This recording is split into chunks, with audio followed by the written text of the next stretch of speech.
personality disorder that violently and inappropriately punishes other people for making them feel shame. It's the psychopath. It's the psychopath.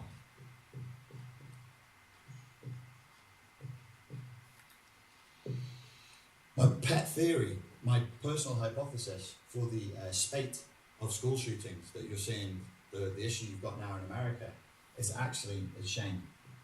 The people who are doing the shootings, and I don't think I'm on my own in that, I think a few people have said that as well, the predominant emotion that drives the shootings is shame. People with poor boundaries, exploitative, entitled personality issues, possibly personality disorders. They can't own their own feelings. They don't know how to process negative emotions. They feel shame and they respond. The only thing that can wipe out this shame that I'm feeling is massive violence.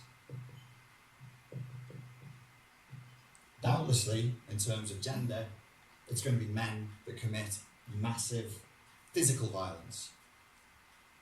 I think what is happening with the female psychopath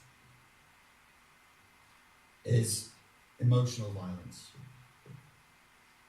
which would manifest as a murderous intent to destroy the previous host.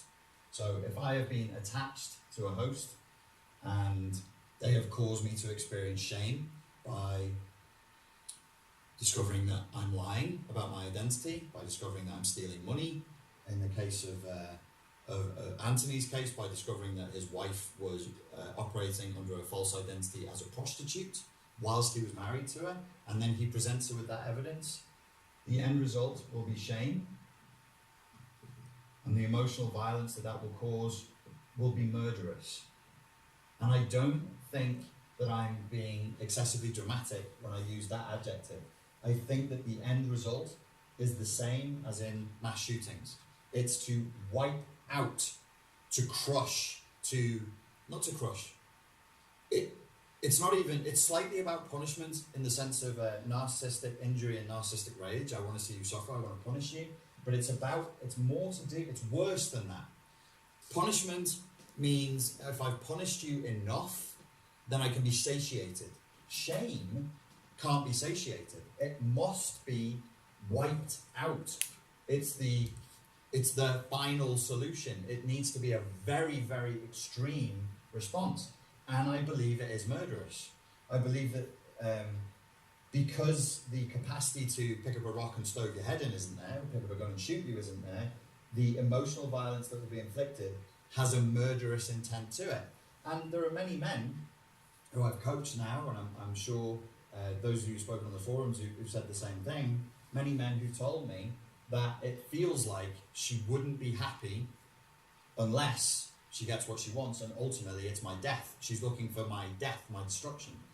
I think that there's truth to that. I suspect it's a symbolic death. It's about eradicating shame, not killing a human being. But the end result is the same. If she can cause a suicide, or you drinking to death, or you doing something stupid and getting yourself locked up for the rest of your life, that would eradicate the shame. That would, I can breathe again, I can live. So the rage that this produces is huge. It's a very, very powerful instinct. Okay, so that's the problem.